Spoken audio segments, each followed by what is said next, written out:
आपण माने देखिथिबे बेले बेले जदि आपण माने कदली खांती आपण पेट को बहुत अधिक ठंडा ठंडा फील हुए पेट को आराम लगे किंतु पुणे बेले बेले जदि आपण माने कदली दुईटी खाइदेबे तो आपणकर आंबिला टीकार स्टार्ट हो जाए एमिति काहेकि हुए ए कथा बोधे आपण माने लक्ष्य करि नाहंती किंतु आजिर ए वीडियो देखिकी आपण माने निहाती ए कथा को नोटिस करिवे आउ एहारो कारण विषय जानिबा पई आजिर वीडियो आपण मानकु देखिबाकू पड़िबो जोथिरे कि बहुत भलो भाबरे आपण माने डिटेल्स रे ए सब विषय रे बुझी पारे। कदली गोटे सस्ता फल अन्यान्य फल अपेक्षा कदलीर दाम बहुत कम इमिति भी केतोटी समय थाए जो कि गोटे सेउर दाम आपन को 20-30 टंका पड़िजिबो किंतु कदली आपण माने जेते बेले भी किणतु आपन को सब सीजन रे मिलिबो जेते बेले आपण चाहिबे सेते बेले आपन को कदली मिलिबो आ तार दाम केवल 20-25 टंका ही रहिबो 4-5टी कदली आपन को 20 टंका रे भी मिलि जिवो जोटा कि जणे व्यक्ति खाइले भी तार पेट फुल हे जिवो आ सबठार बड़ कथा हैला जे सब सीजन रे कदली मिले आपन को सब सीजन रे कमला मिलिबनी आपन को सब सीजन रे परफेक्ट सेव मिलिबनी किंतु आपन को परफेक्ट कदली मिलि जिवो किंतु ए कदली को भी जेते बेले आपण माने खांती गोटे कथा को आपण मानकु नोटिस करबा को पड़िबो केतोरी टिप्स को आपण मानकु फॉलो करबा को पड़िबो जो थरी कि कदली रो बहुत सारा फायदा आपण को मिलि पारिबो किंतु जति ए छोटो छोटो कथा को आपण माने अवॉइड करिवे तबे निश्चय देखिबे आपणकर गैस आउ एसिडिटी रो समस्या बढ़ी जिवो।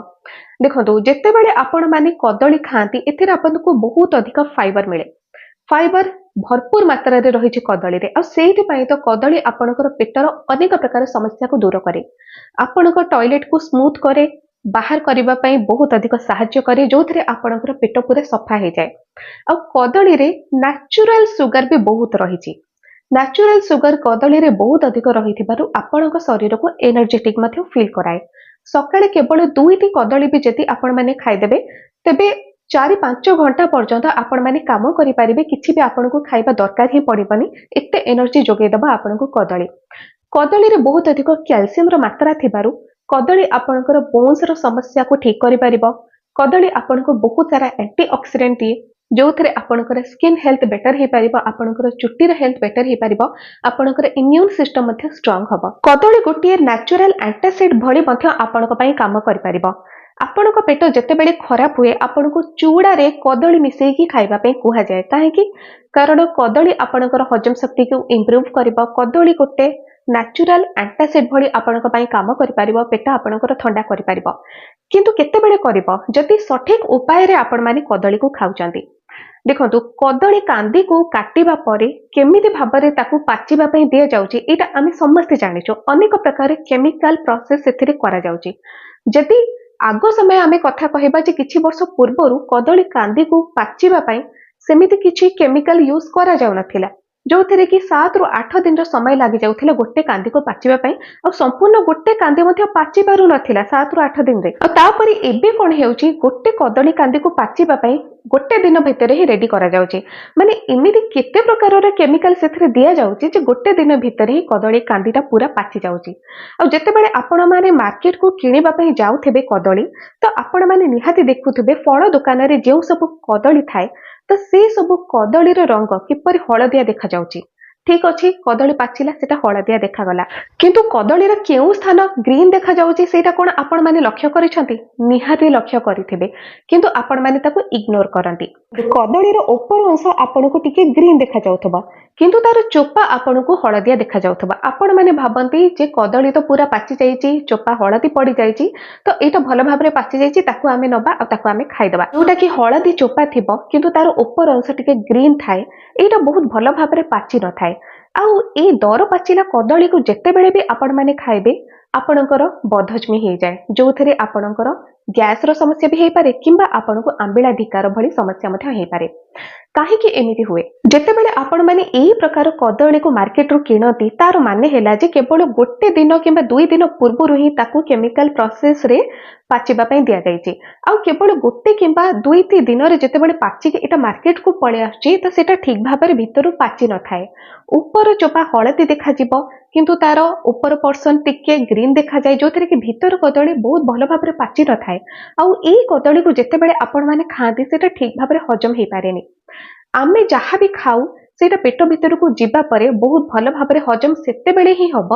ଯଦି ସେଇଟା ବହୁତ ଭଲ ଭାବରେ ରୋଷେଇ ହେଇଛି, ସିଝିଛି, କିମ୍ବା ଯଦି ଆପଣମାନେ ଫଳ ବି ଖାଉଛନ୍ତି ତ ସେଇଟା ବହୁତ ଭଲ ଭାବରେ ପାଚି ଯାଇଛି। ଆଉ ଯଦି ଫଳ କଥା କହିବା ତେବେ କଦଳୀ ଯେହେତୁ ଗୋଟିଏ ଫଳ ତ ତାର ପାଚିବା ବି ତ ନିହାତି ଦରକାର, ଭଲ ଭାବରେ ପାଚିବା। କିନ୍ତୁ ଗୋଟେ କାନ୍ଦିକୁ ଏମିତି କିଛି କେମିକାଲ ପ୍ରୋସେସରେ କରାଯାଉଛି ଯୋଉଥିରେ କି ଗୋଟେ ଦିନ ଭିତରେ ସେଇଟା ପାଚି ଯାଉଛି ଆଉ ମାର୍କେଟକୁ ପଳେଇ ଆସୁଛି, କିନ୍ତୁ କଦଳୀ ଭିତରୁ ଠିକ ଭାବରେ ପାଚି ପାରୁନାହିଁ।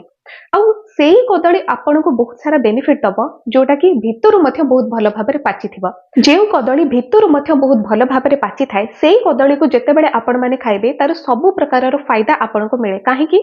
କାରଣ ସେଇ କଦଳୀ ବହୁତ ଭଲ ଭାବରେ ପାଚିଥିବାରୁ ଆପଣମାନେ ଯେତେବେଳେ ତାକୁ ଖାଆନ୍ତି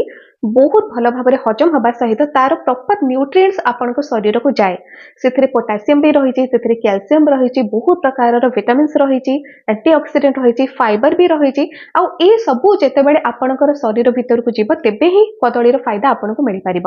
କିନ୍ତୁ ଯେତେବେଳେ ଦର ପାଚିଲା କଦଳୀକୁ ଆପଣମାନେ ଖାଉଛନ୍ତି ନା ସେଟା ଠିକରେ ହଜମ ହୁଏ, ନା ତାର କୌଣସି ପ୍ରକାର ଫାଇଦା ଆପଣଙ୍କୁ ମିଳେ, ଓଲଟା ଆପଣଙ୍କର ଗ୍ୟାସର ଆସିଡିଟିର ସମସ୍ୟା ବଢିଯାଏ, ଯୋଉଥିରେ ଆମ୍ବିଳା ବିକାର ଆପଣଙ୍କର ଷ୍ଟାର୍ଟ ହେଇଯାଏ। ଆଉ ସେଇ ତୁଳନାରେ ଯଦି ପୁରା ପାଚିଲା କଦଳୀ ଆପଣମାନେ ଖାଉଛନ୍ତି ତ ଦେଖିବେ ଆପଣଙ୍କର ପେଟ ପୁରା ଥଣ୍ଡା ଥଣ୍ଡା ପରି ଲାଗିବ, କାରଣ କଦଳୀ ନିଜ ଭିତରେ ଗୋଟେ ଥଣ୍ଡା ଫଳ। ଆଉ ତାକୁ ସେଇଥିପାଇଁ ସନ୍ଧ୍ୟାବେଳେ କିମ୍ବା ରାତିରେ ଖାଇବା ପାଇଁ ମନା କରାଯାଏ, କାରଣ କଦଳୀ ଖାଇବା ମାତ୍ରେ ଆପଣଙ୍କର ପେଟଟି ଥଣ୍ଡା ହେଇଯାଏ, ଯୋଉଥିରେ କି ଆପଣଙ୍କୁ କଫର ସମସ୍ୟା ହେଇଯାଏ, ଥଣ୍ଡା ହେଇଯାଏ। ତ ସେଥିପାଇଁ ଯେତେବେଳେ ବି ଆପଣମାନେ କଦଳୀକୁ ଖାଉଛନ୍ତି ତ ଆପଣମାନେ ପୁରା ଭଲ ଭାବରେ ପାଚି ଯାଇଥିବା କଦଳୀକୁ ହିଁ ଖାଇବେ। ଏବେ ଆପଣମାନଙ୍କ ମନରେ ପ୍ରଶ୍ନ ଉଠୁଥିବ ଯେ ଯେଉଁ ପ୍ରକାରର କଦଳୀ ମାର୍କେଟରେ ମିଳୁଛି ଆମେ ତ ସେଇଆକୁ ଆଣିକି ଖାଇବୁ, ଆମେ ଅଲଗା କୋଉଠୁ ଆଣିବୁ? ହଁ, ଆପଣ ସେଇ କଦଳୀକୁ ହିଁ ଆଣିକି ଖାଇବେ।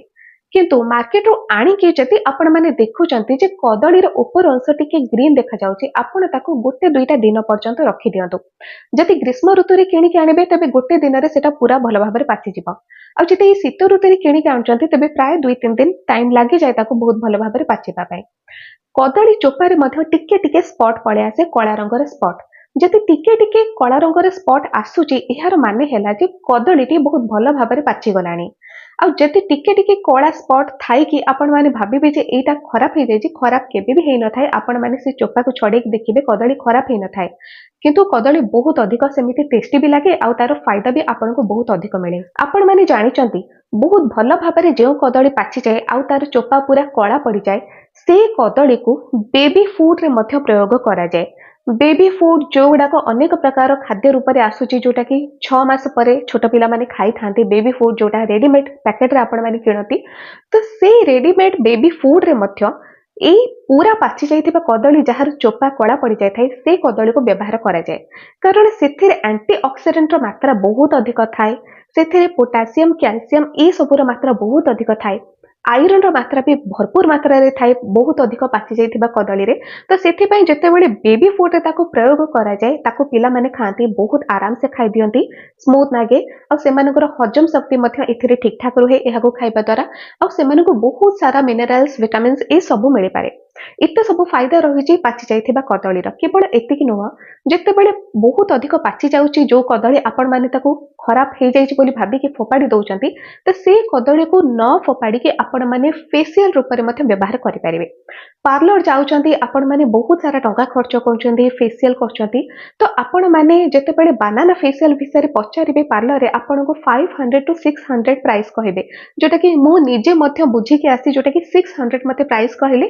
ମୁଁ ମନେ ମନେ ଭାବିଲି ଯେ ଦୁଇଟି କଦଳୀ କିଣିଦେଲେ ଗୋଟେ ଫେସିଆଲ ପୁରା ଆରାମସେ ହେଇଯିବ, ଯାହାର ଦାମ 10 ଟଙ୍କା। 600 ଟଙ୍କା ଦେବି ଗୋଟେ ବାନାନା ଫେସିଆଲ ପାଇଁ, ଯୋଉଟା କି ପୁରା ବେକାର। ଆଉ ଆପଣମାନେ ଥରେ ଏଇ ପୁରା ପାଚି ଯାଇଥିବା କଦଳୀ ଯୋଉଟାକ କଳା ପଡିଯାଉଛି ଆପଣମାନେ ଫୋପାଡ଼ି ଦଉଛନ୍ତି, ସେଇ କଦଳୀରେ ଫେସିଆଲ କରିକି ଦେଖନ୍ତୁ କେତେ ମାତ୍ରାରେ ଗ୍ଲୋ ପଳେଇ ଆସେ। ମାନେ ଗୋଟେ ଆପ୍ଲିକେସନରେ ହିଁ ଆପଣଙ୍କୁ ଏତେ ମାତ୍ରାରେ ଗ୍ଲୋ ଦେଖାଯିବ ଯେ ପାର୍ଲର ଫେସିଆଲ ଆପଣମାନେ ଭୁଲିଯିବେ। ହାତରେ ହିଁ ଚକଟି ଦିଅନ୍ତୁ, ଟିକେ ଆପଣ ମହୁ ସେଥିରେ ମିକ୍ସ କରିବେ, ବହୁତ ଭଲ ଭାବରେ ମିକ୍ସ କରିବା ପରେ ପୁରା ସ୍ମୁଥ ଗୋଟେ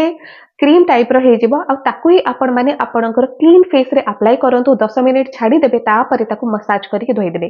ଦେଖିବେ କେମିତିକା ଗ୍ଲୋ ପଳେଇ ଆସୁଛି ଆପଣଙ୍କ ସ୍କିନରେ। ତ ଫ୍ରେଣ୍ଡସ୍, ଆଜିର ଭିଡ଼ିଓରୁ ଆମେ ଜାଣିଲେ ଯେ କେଉଁ ପ୍ରକାରର କଦଳୀ ଆମର ବହୁତ ସାରା ଫାଇଦା ଦେଇପାରିବ। ଯେମିତିକି ଟିକେ ଯଦି ଗ୍ରୀନ ଦେଖାଯାଉଥିବ ଉପର କଦଳୀ ତ ତାକୁ ଆମେ ଟିକେ ଆଣିକି 2-3 ଦିନ ପର୍ଯ୍ୟନ୍ତ ରଖିଦେବା, ଯୋଉଥିରେ କି ଭଲ ଭାବରେ ପାଚିଯାଉ। ଆଉ ଯଦି ଆପଣ ଭଲ ଭାବରେ ପାଚି ଯାଇଥିବା କଦଳୀ ଖାଇବେ ତେବେ ହିଁ ତାର ବହୁତ ସାରା ଫାଇଦା ଆପଣଙ୍କୁ ମିଳିପାରିବ। ଯେମିତି ଯେତିକି ଆଜିର ଭିଡ଼ିଓରେ ମୁଁ ଆପଣଙ୍କୁ କହିଲି। ତେବେ ଆଜିର ଭିଡ଼ିଓ ଯଦି ଆପଣମାନଙ୍କୁ ଭଲ ଲାଗିଲା ଚ୍ୟାନେଲକୁ ସବସ୍କ୍ରାଇବ କରନ୍ତୁ, ଭିଡ଼ିଓକୁ ଗୋଟେ ଲାଇକ୍ ବି କରିଦେବେ, କାରଣ ଲାଇକ୍ କଲେ ମୋତେ ବହୁତ ଅଧିକ ଖୁସି ଲାଗେ ଆଉ ମୁଁ ନୂଆ ନୂଆ ଆହୁରି ଭିଡ଼ିଓକୁ ବନାଏ। ସେୟାର ବି କରନ୍ତୁ ଆପଣଙ୍କ ସାଙ୍ଗମାନଙ୍କ ପାଖକୁ। ଆଜି ପାଇଁ ଏତିକି।